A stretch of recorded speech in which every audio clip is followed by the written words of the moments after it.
Oh, I've got foam. I've basically got foam everywhere.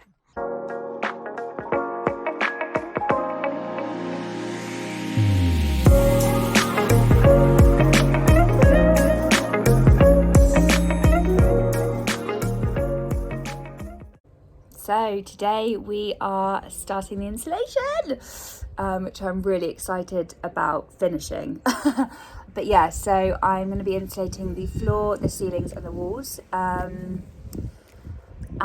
yeah, I've been waiting for like a week for all the materials to arrive. And so yeah, let's get cracking.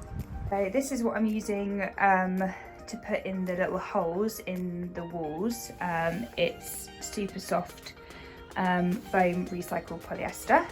On the floor, ceilings and some of the walls, I'm using this very rigid insulation.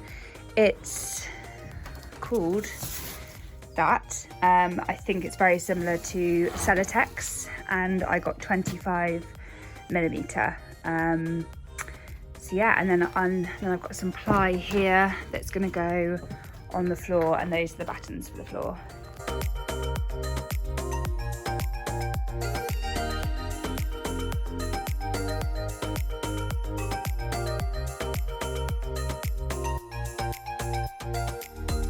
Today I am going to fill in these cavities with the 25mm foam board insulation.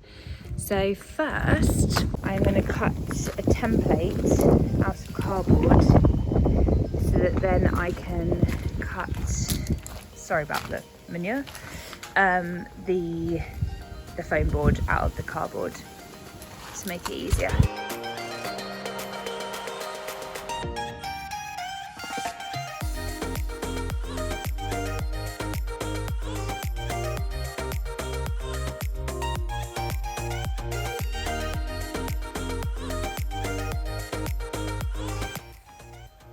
That was interesting. So I made my cardboard cutout. This, by the way, is really good, really sharp. So I made my cardboard cutout, which was quite difficult because I couldn't figure out how to trace it. So I just kept cutting and then I traced my board with the cardboard. But I was generous because I was worried, and then I ended up just cutting the board to size over and over again. So I'm not actually sure that the cardboard cutout was needed, basically. Little tip. So now I'm going to cut the battens to the floor. So I'm measuring the floor out, and I'm going to create a little sort of puzzle work, and then this is where I'm going to then drill in the plywood floor. The battens just mean that I can create a nice flush finish with the insulation boards, and it means that I'm not drilling any more holes into the bottom of the van.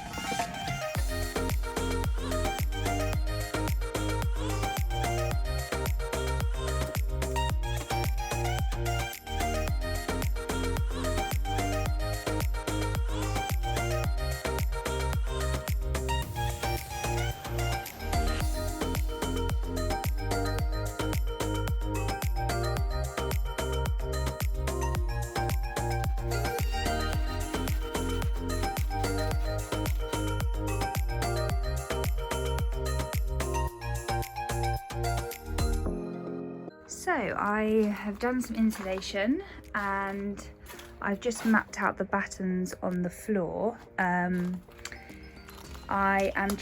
not gluing them in yet because they're a little bit damp, so I want to dry them out in the house for a few days. So at the moment I'm just labelling them so I remember where each bit goes.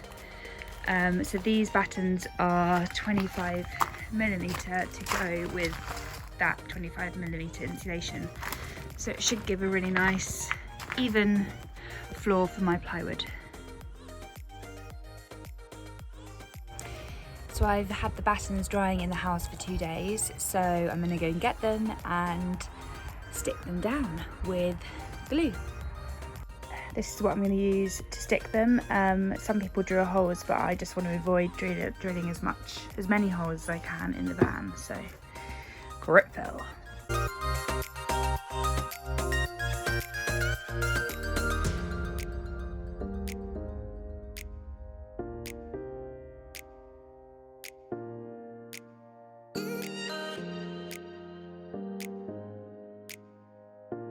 the foam boards are in the wall cavities there, and the battens are glued down. So I just put some plywood on top just to give it some weight over the last few days because I couldn't work on the van. So today the job is to cut the foam boards to fit inside all the battens like a little puzzle piece. So I imagine that will take me most of the day. And then I've already cut the ceiling bits of foam board, so I just need to attach them. And then I need to cut the plywood to shape, and I'm going to use the template that came in the original Sprinter to do this, and then screw it down.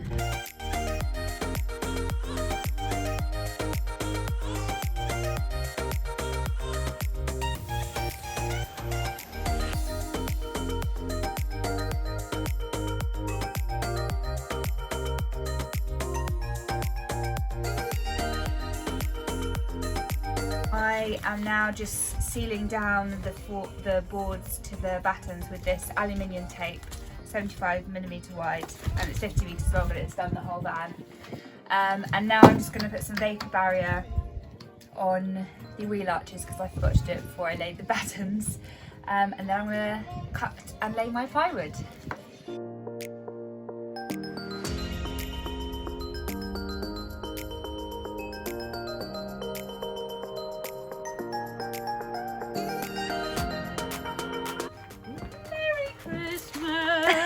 To the workers. Oh, thanks, Sal.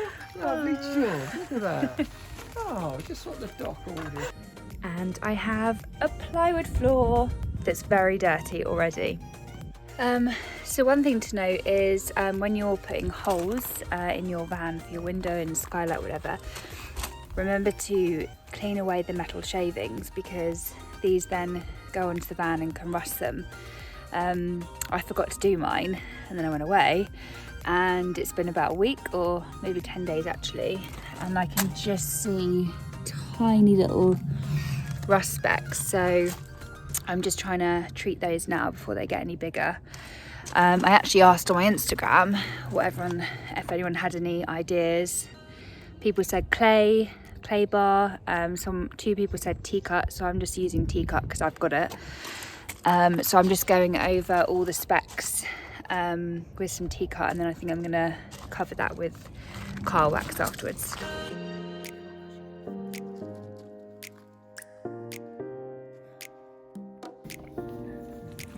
Polishing her up. What wax do we use? Turtle wax. And what a beautiful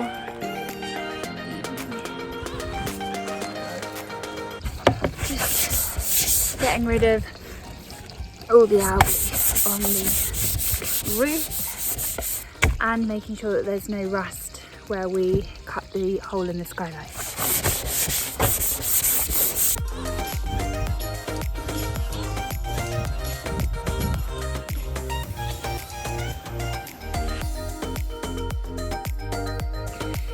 Good morning from the van. So the van has actually just been away for a few days getting its electrics done, which is really exciting. I now have solar and this is all my battery set up. But before that is complete, I am going to finish off the insulation today, and then I'm going to vapour barrier it.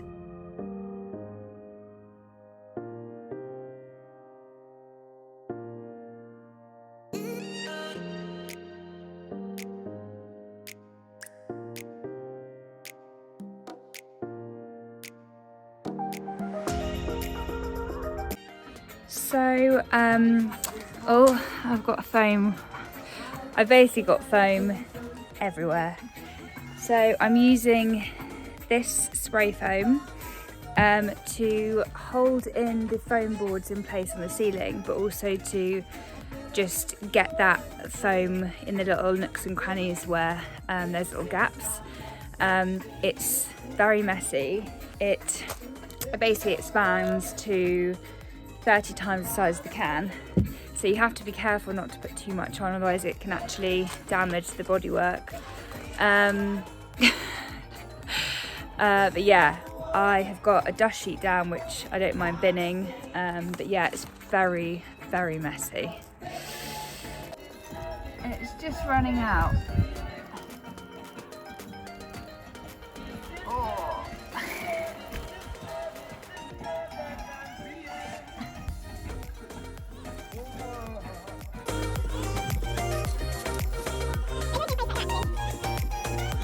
So that is it finished, and now I wait 24 hours so that it can properly expand, and then I will cut it all away and start the vapor barrier.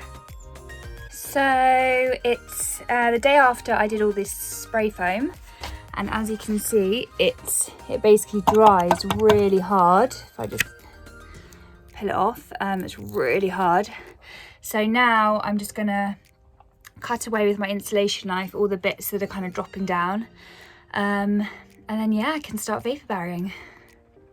It's absolutely peeing it down outside, so yeah, it's actually really cozy in here. It's nice. Let's do it.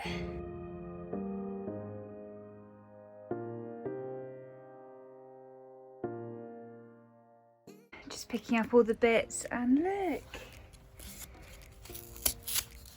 little hearts. So it's all looking very neat now. So I'm just going to use some aluminium foil to go over and seal up any gaps I can on the ceiling.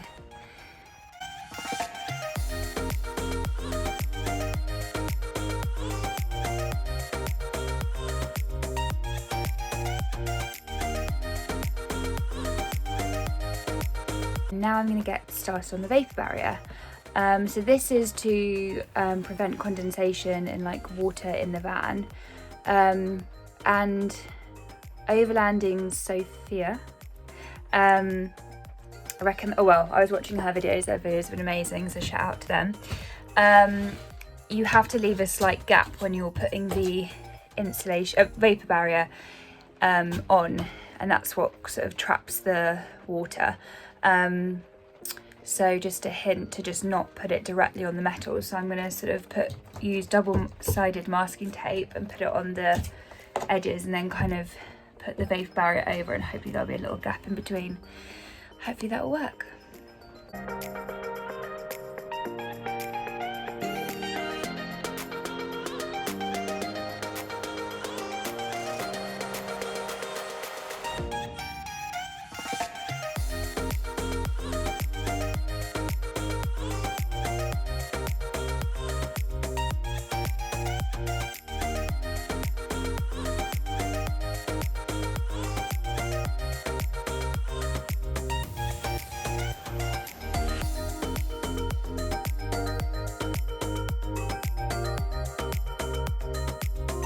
Pretty much there with the vapor barrier, ceiling,